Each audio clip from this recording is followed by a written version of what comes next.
இரண்டு ராஜாக்கள் அதிகாரம் 6. தீர்க்கதரிசிகளின் புத்திரர் எலிசாவை நோக்கி, இதோ நாங்கள் உம்முடன் குடியிருக்கிற இந்த இடம் எங்களுக்கு நெருக்கமாயிருக்கிறது.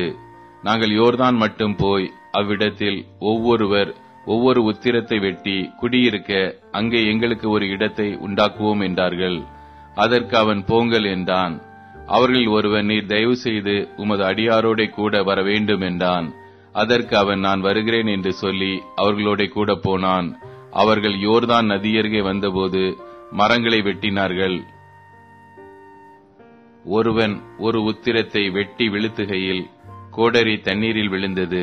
அவன், ஐயோ என் ஆண்டவனே, அது இரவலாக வாங்கப்பட்டதே என்று கூவினான். தேவனுடைய மனுஷன் அது எங்கே விழுந்தது என்று கேட்டான். அவன் அந்த இடத்தை காண்பித்த போது, ஒரு கொம்பை வெட்டி அதை அங்கே எறிந்து அந்த இரும்பை மிதக்க பண்ணி அதை எடுத்துக்கொள் என்றான். அப்படியே அவன் தன் கையை நீட்டி அதை எடுத்துக்கொண்டான்.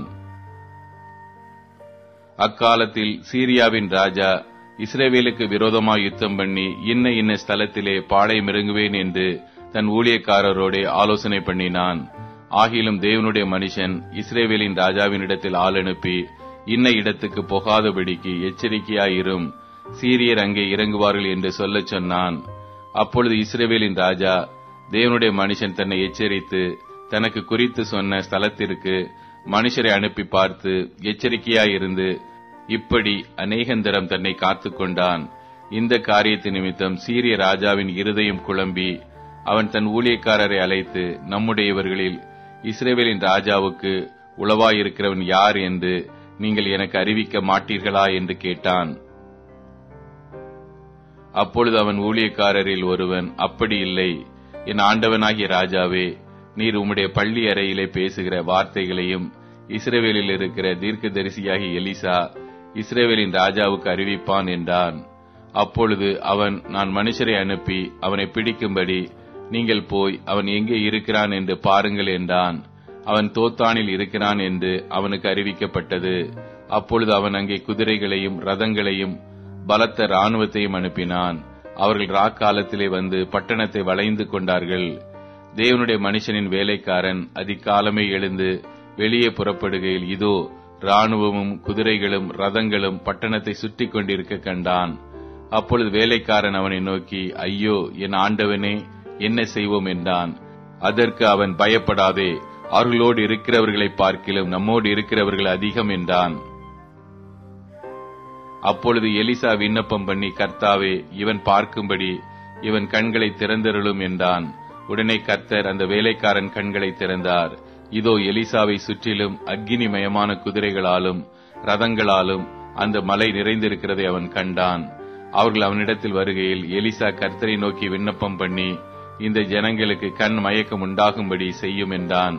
எலிசாவுடைய வார்த்தையின்படியே அவர்களுக்கு கண் மயக்கம் உண்டாகும்படி செய்தார். அப்பொழுது எலிசா அவர்களை நோக்கி, இது வழி அல்ல, இது பட்டணமும் அல்ல. என் பிறகே வாருங்கள், நீங்கள் தேடுகிற மனுஷனிடத்தில் நான் உங்களை வழிநடத்துவேன் என்று சொல்லி அவர்களை சமாரியாவுக்கு அழைத்துக் கொண்டு போனான். அவர்கள் சமாரியாவில் வந்தபோது எலிசா, கர்த்தாவே, இவர்கள் பார்க்கும்படிக்கு இவர்கள் கண்களை திறந்தருளும் என்றான். பார்க்கும்படிக்கு கர்த்தர் அவர்கள் கண்களை திறக்கும் போது, இதோ அவர்கள் சமாரியாவின் நடுவே இருந்தார்கள். இஸ்ரவேலின் ராஜா அவர்களை கண்டபோது எலிசாவை பார்த்து, என் தகப்பனே, நான் அவர்களை வெட்டி போடலாமா என்று கேட்டான். அதற்கு அவன், நீர் வெட்ட வேண்டாம்.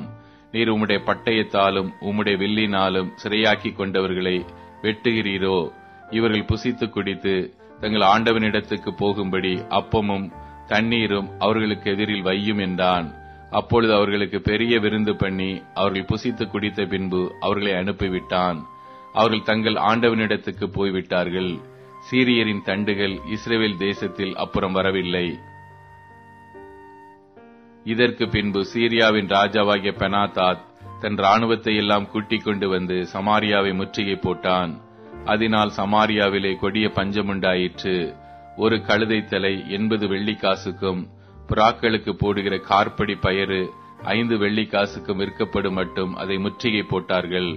இஸ்ரவேலின் ராஜா அலங்கத்தின் மேல் நடந்து போகையில் ஒரு ஸ்திரீ அவனை பார்த்து கூப்பிட்டு, ராஜாவாகிய என் ஆண்டவனை ரட்சியும் என்றாள். அதற்கு அவன், கர்த்தர் உன்னை ரட்சிக்காதிருந்தால் நான் எதிலிருந்து எடுத்து உன்னை ரட்சிக்கலாம்? களஞ்சியத்தில் இருந்தா ஆலையில் இருந்தா என்று சொல்லி, ராஜா பின்னையும் அவளை பார்த்து, உனக்கு என்ன வேண்டும் என்று கேட்டான். அதற்கு அவள், இந்த ஸ்திரீ என்னை நோக்கி, உன் மகனை தா, அவனை இன்று தின்போம், நாளைக்கு என் மகனை தின்போம் என்றாள். அப்படியே என் மகனை ஆக்கி தின்றோம். மறுநாளில் நான் இவளை நோக்கி, நாம் உன் மகனை தின்ன அவனை தா என்றேன். அவள் தன் மகனை ஒழித்து விட்டாள் என்றாள். அந்த ஸ்திரீயின் வார்த்தைகளை ராஜா கேட்டவுடனே அலங்கத்தின் மேல் நடந்து போகிற அவன் தன் வஸ்திரங்களை கிழித்துக் கொண்டான். அவன் உள்ளே தன் சரீரத்தின் மேல் இரட்டு உடுத்தி இருக்கிறதை ஜனங்கள் கண்டார்கள். அவன் சாப்பாத்தின் குமாரனாகிய எலிசாவின் தலை இன்றைக்கு அவன் மேல் இருந்தால் தேவன் அதற்கு சரியாகவும் அதற்கு அதிகமாகவும் எனக்கு செய்ய கிடவர் என்று சொன்னான். எலிசா தன் வீட்டில் உட்கார்ந்திருந்தான். மூப்பரும் அவனோடு உட்கார்ந்திருந்தார்கள். அப்பொழுது ராஜா ஒரு மனுஷனை தனக்கு முன்னே அனுப்பினான். இந்த ஆள் எலிசாவினிடத்துக்கு வரும் முன்னே அவன் அந்த மூப்பரை நோக்கி, என் தலையை வாங்க அந்த கொலை பாதகனுடைய மகன் ஆள் அனுப்பினான், பார்த்தீர்களா? அந்த ஆள் வரும்போது நீங்கள் அவனை உள்ளே வரவொட்டாமல் கதவை பூட்டி போடுங்கள். அவனுக்கு பின்னாக அவன் ஆண்டவனுடைய காலின் சத்தம் கேட்கிறது அல்லவா என்றான். அவர்களோடு அவன் பேசிக் கொண்டிருக்கையில் அந்த ஆள் அவனிடத்தில் வந்து, இதோ இந்த பொல்லாப்பு கர்த்தரால் உண்டானது.